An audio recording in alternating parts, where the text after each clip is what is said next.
Joe Rogan has now shared his thoughts on the situation surrounding Tom Aspinall. And as the situation continues to unfold, the circumstances surrounding the heavyweight champion are becoming increasingly unusual. The Tom Aspinall Ciryl Gane thing was a fucking disaster. I mean, that's a disaster. Tom Aspinall still can't see. He's got a fucked up right eyeball still. It's really bad, right? I mean, the reality is he might not ever fight again. Like, who knows? Like, if he has surgery on his eye and it doesn't go well and he can't see out of the eye, apparently he's still fucked up in his right eye.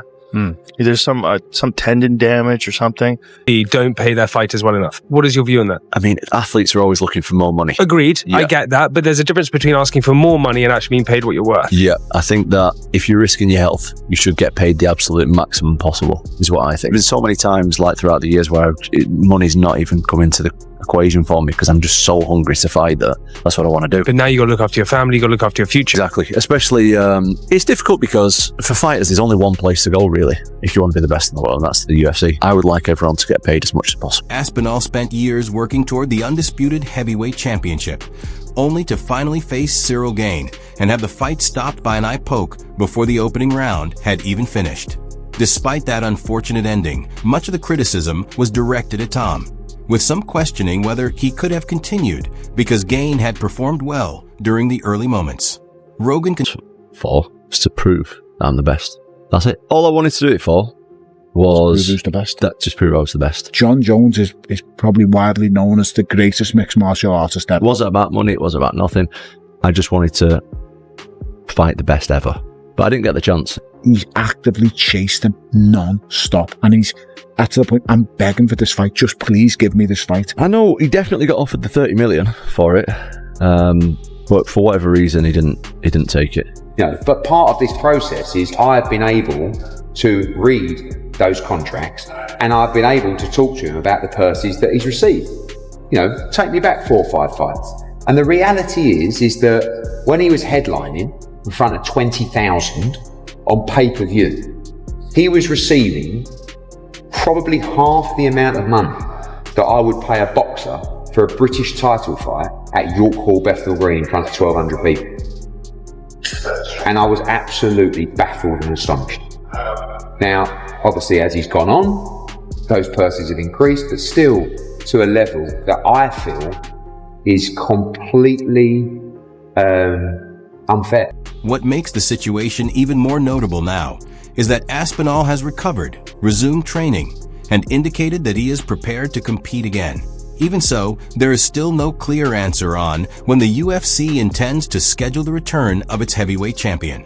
Things happen behind closed door, right? Obviously, you've been out, spoken about, like, you want to fight John Jones. Yeah. Obviously, Jones tried to get his, whatever he's got going on together.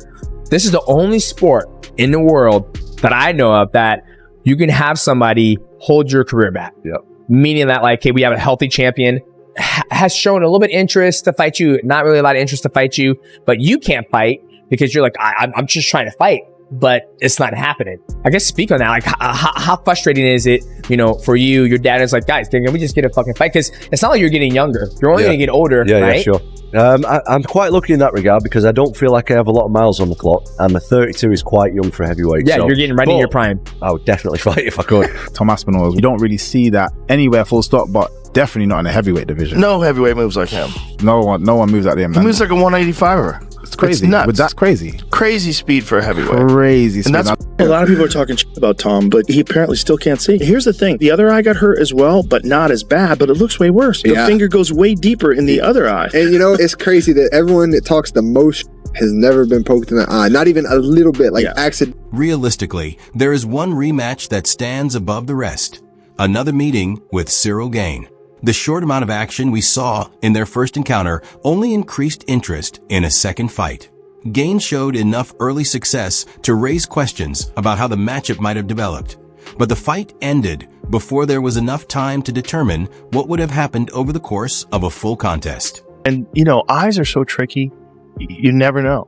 Like, unless you're a fucking complete psychopath like Michael Bisping, who fought 11 fights in the UFC blind in one eye, which is so crazy that he did that. Do you know what he did, that crazy motherfucker? What did he do? He memorized the eye chart. Like, He memorized it so that he could they could cover his left eye. Oh my God. And he could just. So whenever he went to do an eye exam, exactly. he knew the letters. They would say, all right, read the third chart. And he would say, A, B, C, D, E. He knew what the letters were. Oh, he's smart. He's crazy. He couldn't fucking see out of one of his eyes and still fought world-class fighters. I think 11 fights he had, only being able to see out of one eye. Yeah. I'm not really sure how to engage with the eye talk on Tom Aspinall. But I think he's a fantastic fighter. I think Gane. What do you mean really by engage with the eye talk? You know, I feel like getting poked in the eye sucks, and I just don't know how he feels that he got. Right. You know what I'm saying? So I'm not. We don't know what he was experiencing. Yeah, and nobody ever knows. But you know, critics gonna go online and say X, Y, and Z. But I'm just gonna stay in the middle ground. I say I think Tom's a fantastic fighter. The talk in September, I don't think Paul will be there. We called the September. I'm just saying, if they change it and they make it Ciryl Gane versus Tom Aspinall, and me and you get the boot, and they bring in DC and John Anik after I'm gonna be pissed. I'll be pissed, man. I will be pissed, but it's probably going to happen. It's probably going to happen. Let's be honest. One of us, probably me, is getting. I'll throw an Alex Pereira. I will. I'll complain. So wait, he wants to fight. He wants to fight in Paris. You're saying? Ciryl Gane said on the microphone, I believe, or maybe afterwards, whatever. He said in an interview. No, he said it in the cage. I want to fight in Paris in September. I'm ready. Yeah, and Tom Aspinall responded to, I'm ready. I'm training. I'm good to go. I'll fight you in September. I mean, that'd be, and also, because it's not as unbelievable or unachievable as what it previously was, because now there's no pay-per-view. Listen, let the UFC know that we're ready to go. I'm just waiting for dates. We just literally told them we can do it in Paris, we told them we can do it wherever they want. So we're just waiting for them to let us know. And in the gym, smash it. We will be with you the week after. We'll come and film a bit of a sesh. Yeah. Got the boys back in town, so we'll keep people updated. But as we say, the UFC, waiting on them. Yeah, waiting. Gane showed that he could stay mobile against Aspinall, create opportunities, and avoid being quickly overwhelmed, while Tom never had enough time to demonstrate whether his speed, power, and wrestling would eventually become the deciding factors. That unanswered question is a major reason why the rematch has become so significant. A number of guys do just the opposite. They've gone in the suit and they've tried to get their own brand out and they get a check on the way out the door. And I just personally don't agree with it. It's not that somebody told me over at Fox, ESPN, or now Paramount not to do that.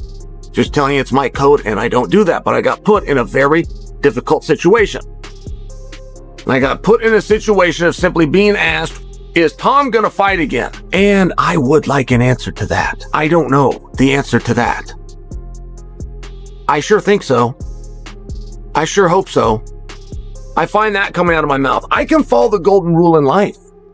Put yourself in somebody else's shoes. How would you act or how would you want to be treated? And if I was in Tom's shoes, right? The golden rule, Tom's got a family, by the way. Tom's got a wife, right? His dad's in his corner. Tom's got a pretty good circle. And Tom fighting and staying active is a family tradition. Once the eye poke controversy is put aside, the heavyweight division can finally begin moving forward again with the champion back in action. But if Gane manages to defeat Aspinall, those who believed his strong start in the first meeting was a sign of what was to come will have an entirely different argument to make. And I hope Tom gets back in because, again, we don't know really what's going on with his eye. And for all the critics, you need to know this, the right eye, that's the problem. But if you look at when he fought, his left eye, the finger went deeper in his left eye than it did his right eye. So if you think he's faking it, he was knuckle deep in that fucking left eye. He was all up in that eye. Yeah, I mean, it's horrible to see. Rogan can continue backing Aspinall. Dana White can provide his explanation of the circumstances. And fans can debate those few minutes indefinitely. But there is ultimately only one way to answer all of those questions.